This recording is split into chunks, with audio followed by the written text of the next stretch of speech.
So we're going to talk a little bit right now about a team that's radically changing its lineup, and that's the Phoenix Suns.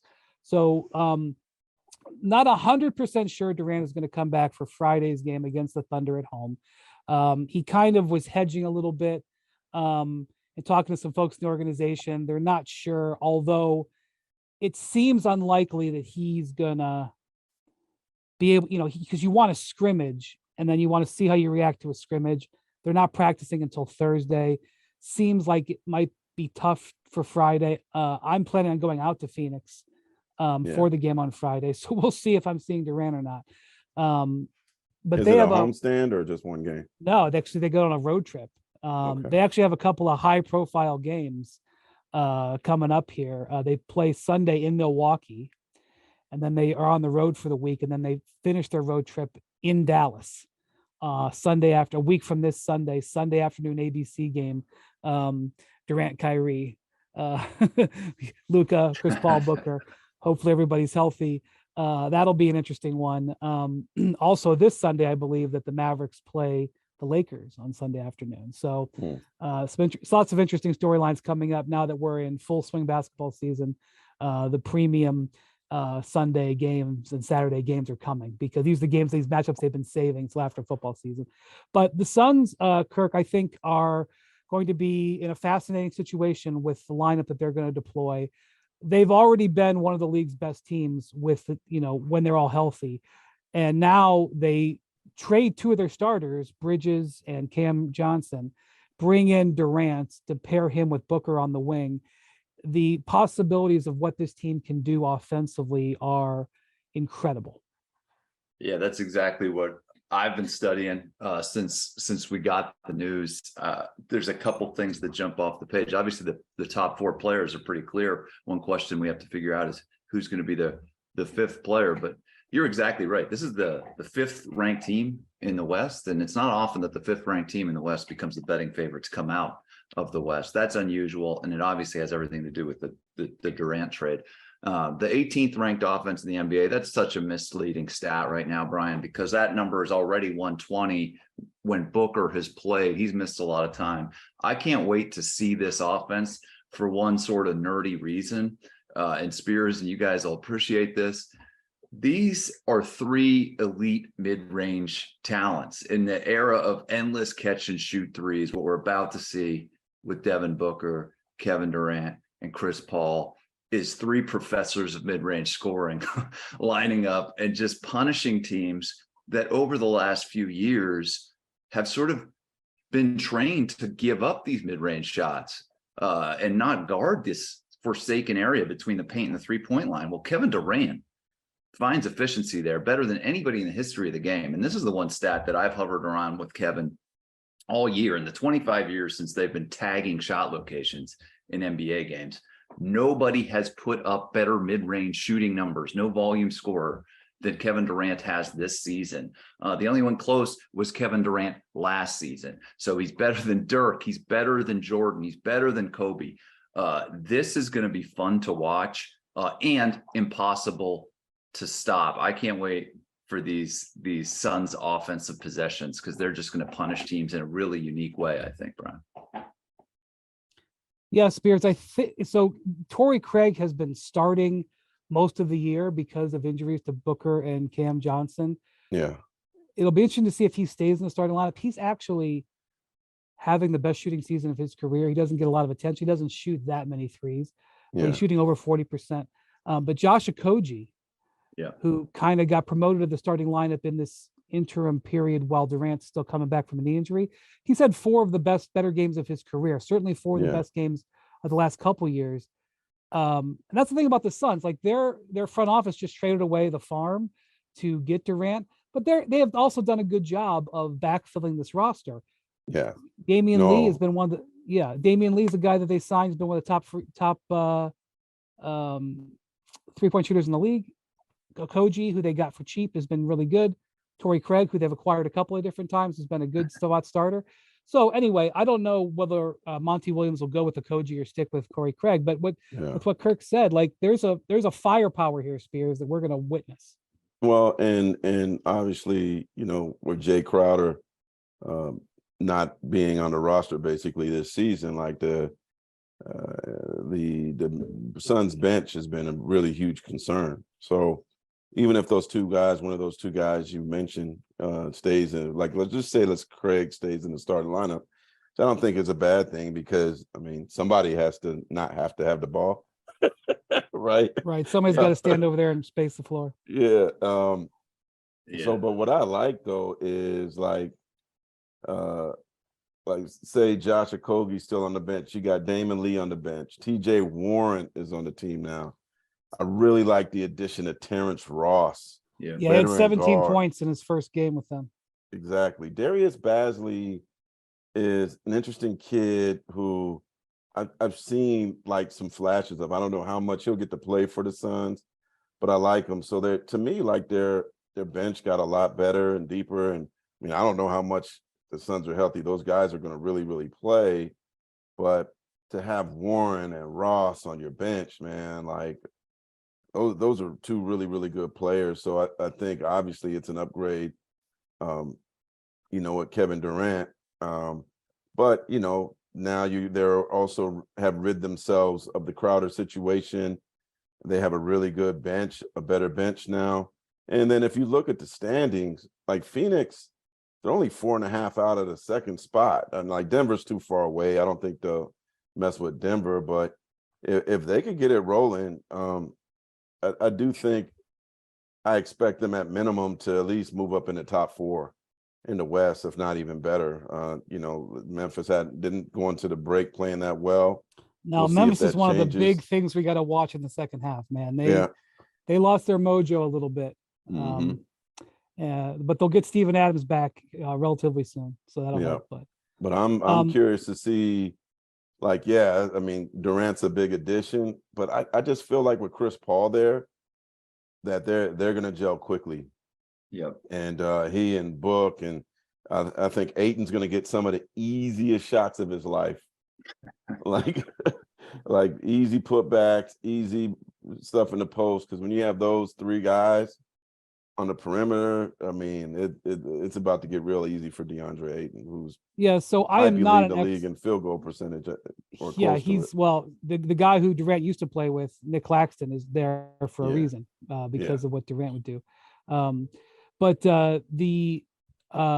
real quick, Brian, Durant knows how to throw that quick alley-oop to Ayton. You know what I mean? Like the drive and just toss it up to him. So they're gonna be a beast, boy. Yeah. So I'm not an X's and O's specialist. I leave that to other people who are better at it than I am. But what I do know is the way the Suns offense operates. They run a lot of stuff to free Chris Paul up around the elbows, because we know Chris Paul is one of the game's greatest ever elbow players, especially as he battled knee injuries. He went from being a guy who drove in to being a guy who controlled the mid-range. And that offensive system, which Booker is very comfortable with, they basically use Ayton as a screener more than almost anybody in the league. And then they let Chris Paul and Booker go to work. Durant fits into that beautifully. Durant, working through off the elbows is perfect. So not only will I think Durant slide into their offense already, all the players already comfortable with a sort of an offensive style that Durant's comfortable with, although Durant would be comfortable with anything. But, some of the plays that the Suns love to run are plays that Durant has run for 15 years. Like they're these things to get him free either at the elbow or to get him free on the wing for a three. And he's not new to Monty Williams. Monty's known him, coached him before with the Thunder and maybe with USA basketball. Definitely USA as well. Yeah. And so I think that's going to be very good. Also, they're protected a little bit. Like they can have the same potency with Booker on the bench because you have Durant out there, vice versa. And look, we know Chris Paul is fragile to injuries. Okay, that's like their biggest issue. Some of the stuff that Chris Paul does to set things up, Durant can do. Yeah. And some of the plays that they run for Ayton, Durant can run, because people forget Durant is a great screener when he sets a screen, because he can roll, because he's 7 foot tall and he's a tremendous touch around the basket. So yeah, defensively, here's the other thing. Durant's really good on defense. Durant's a basket protector. So he's going to help him defensively. And, you know, Torrey Craig is a good defensive player. I think they're going to, in the West, it's wide open. I think that they've got to love their chances, and we're going to watch them. So, by the way, Sunday, I don't know if Giannis is going to be available because he has this thumb injury that I think is going to hold him out for a bit. Yeah, sounds but doubtful. It will be a Jay Crowder revenge situation in Milwaukee. So we'll. I mean, what is he going to do? Just defend real hard? Like, yes, the answer is yes. But foul somebody, like, you know what I mean? yes, that's what he's going to do exactly. All right, no shade, Jay. You're a great player, man. Speaking of, you know what I mean? Yeah, yeah. Well, yeah, he's gonna. I don't think Monty is intimidatable. It takes a lot to get that done. We're gonna talk about the Clippers here in a minute, but the team on the other side of this transaction, the Nets, today, Tuesday morning, announced that they'd signed Jacques Vaughn to a contract extension. So he's going to be their coach going forward. Get some interim coach tag titles removed in the Atlantic Division with Joe Mazzulla getting a new deal and now Jacques Vaughn getting a new deal. Kirk, they're off their starting lineup that Jacques was going with at the end of the break. He had Spencer Dinwiddie in as his point guard. He was starting Mikal Bridges, who had a 40-point game. As he's being more featured. Cam Johnson, the twins, back from Phoenix. They brought him over, kept him in the starting lineup together. Then Dorian Finney-Smith, he was starting basically at the 4, part of the Kyrie trade. And then Nick Claxton, who's been really good for them this season. And then they bring off the bench. They have moved Royce O'Neal to the bench. They bring Cam Thomas off the bench, who I know people will wonder, the guy who keeps scoring 40 points, why they got him off the bench. Well, there's some things about his game they need to work on. But he talked about a microwave scorer. Then they've got Joe Harris and Seth Curry that they're bringing off the bench. Two of the, they're not having their greatest seasons, especially Seth. But 2 sniper bench players. And I haven't even mentioned Ben Simmons because that's a complicated topic, but he is a bench player for them. And that doesn't even bring up Patty Mills and Yuta Watanabe, who Yuta Watanabe, when he's healthy, has been really good for them. And Patty Mills obviously has a long career. That is an incredibly deep roster. None of those players I named are all-stars now. I think some of them have potential. I think Mikal Bridges might have potential to do that. Cam Thomas, I don't know. But that is a heck of a, and they're also 10 games over 500. So like this is no longer a championship contender, but I also don't think this is a team that we've heard the last from this season. Yeah, I talked to a few friends there, and they told me 2 things. 1, the vibes are immaculate all of a sudden, and 2, the expectations are lower.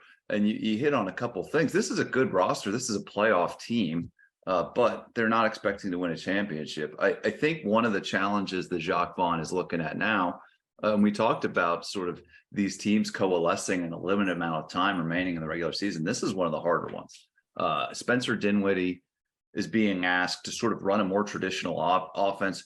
This team now, without the offensive efficiency in a can that is Kevin Durant, that is Kyrie Irving, has to go about finding shots in more traditional, conventional ways. They're looking for Dinwiddie to really do that. And to me, I will talk about Ben Simmons, because when I look at those names you just rattled off, Brian, whether he's ready for it or not, Ben Simmons has become more important to this team on both ends of the court. And for years, people like me have wondered if you could build a good basketball team around a playmaker like Simmons. And those of us who believed that you could really looked at these types of players as being the ideal players to put next to Ben Simmons, guys who can run and shoot in the open floor. Nick Claxton is arguably the prototype big who can run the floor right now. But I'm talking more about players like Mikal Bridges, Dorian Finney-Smith, Cam Johnson, shooters like Joe Harris and Seth Curry. If there was ever a moment for us to see vintage Ben Simmons come through and run in the open floor and find, he was one of the great 3-point assisters it is in his earlier years. Man, this team could be exciting, but a lot of it does, in my opinion, hinge does Ben Simmons, is he able to flip that switch? Maybe not this year, but going forward. I know you guys have both studied him for years, but for me, that's really the interesting question in the short term and the middle term is what is Ben Simmons going to be here? Because I love this roster if he's able to turn back the clock a little bit. And perhaps there's like, it's still New York, right? But perhaps the pressure lessens on him now a little with these changes, and it lessens the expectations of the team, and maybe Ben loosens up, because it seems like a mental thing to him, to me, watching him play. Like, I'm like, where it's almost like the Monstars. You feel like somebody stole him, right? Like, I mean, he's much better than this. But the guy I'm excited about is Mikal Bridges, man. Right. He dropped 45 in his last game, and it was interesting. I was at the last game that before the trade, and it was the Suns in Brooklyn, and I was at that game, and Book was coming back, so I was asking Monty, like, who were you most impressed with while Book was out? And now thinking about it, I'm like, well, was he trying to help the Nets out trade? I mean, the Suns trade wise, but he just gushed about Bridges and how Bridges had scored well for him, like helped the Suns win a lot of games, showed leadership. And, I actually talked to Bridges before the game last week in New York, and just about the shockness is not a word, the shocking trade, and how he's adjusting, and now having an opportunity to prove that he is a star player in this league. He is a all-star player in this game, and his game isn't flashy. He does it on both ends, but I think playing in Brooklyn, like, now he has an opportunity to be the leader of this team. He dropped 45, so he showed you that he could score, and perhaps now could be one of the top stars of the face of the Nets. Top stars in the East. It's a what if. So obviously the Suns did not want to include Bridges in that trade. Ultimately, they were okay with the draft picks. They were okay with Cam Johnson, the swap. Obviously, I think they would have put they ultimately did put Jay Crowder in. As it turned out, that was the last haggling piece. Matt Ishbia, the new owner, was very, very focused on making this trade, and basically, directed the team to do it. James Jones ultimately was on board with it, but I think James Jones would have preferred to go all the way down to 3:00 on Mikal Bridges. It didn't go down to 3:00. They agreed to it and made the deal, 12 hours, whatever it was, 15 hours before the deadline. Some interesting insight you just dropped there, Brian. Yeah, you can't just slide that in there, man. I wrote. But go ahead. I'm gonna let you just slide that in there. We don't have to push you on that. Well, I just wonder if at the end, basically what happened was the Nets said no negotiation, and they got the deal they wanted. They essentially set the terms and didn't negotiate, and the Phoenix ultimately agreed and gave them the whole bag, and they may not regret it. Yeah. But you do wonder. And by the way, maybe if Sean Marks were here, he'd say, well, guess what? No negotiation on Tuesday meant no negotiation on Thursday. We'd have just kept Durant. Yeah. And, Bridges was everything. And that may be 100% true. And that, but I got to say, got a new owner, man, that puts some pressure on James if that's what the new owner wants. That is what the new owner wanted. And, the new owner, James Jones was moving on to a John Collins trade. Whether or not that was a leveraging point to leverage Brooklyn into moving, I don't know. But they had a John Collins, like the talks broke down, and they had a John Collins trade ready to go. And Matt Ishbia was like, you know what? I don't want John Collins. With all due respect, I want Kevin Durant, which is, of course, what anybody would want. And he just literally the day before transferred $2.7 billion. Or 2.27. Can you have you ever bought a house, like you get all your money together, and you have your bank balance, and then you write that cashier's check for your down payment. If you ever had to experience this, and it's like, holy Moses, I've just written this gigantic check and now I have nothing. Matt Ishbia transferred $2.27 billion to Robert Sarver and his partners to buy out that team. So nice. It must be nice to collect 2.27 and then watch it go by. Okay. So when you do something like that, you can decide who gets traded. Like that's part of the deal. And so like I just wonder, was there some way the Suns could have played that where they could have kept Bridges? Well, Probably but not. Brian, Probably not. this is the thing in the NBA that people got to realize. Like, it's not too often that somebody's getting fleeced, right? You got to give up something to get something. Of course, And and like, that's what the Nets would say. yeah, and in Sacramento, I remember last year they're like, we left, lost Tyrese. Yeah, Sabonis is good too. Like, Yeah. I thought it was a Yeah. good trade for both teams, and under the circumstances, I thought it was pretty good for the Suns under the circumstances, although no one's Durant. But I wonder what if the Suns had offered Mikal in the offseason? Like, could that deal have been done in August or when he had made the previous trade request? Well, I think the deal probably doesn't get done without Bridges, but I just No, but what if they did?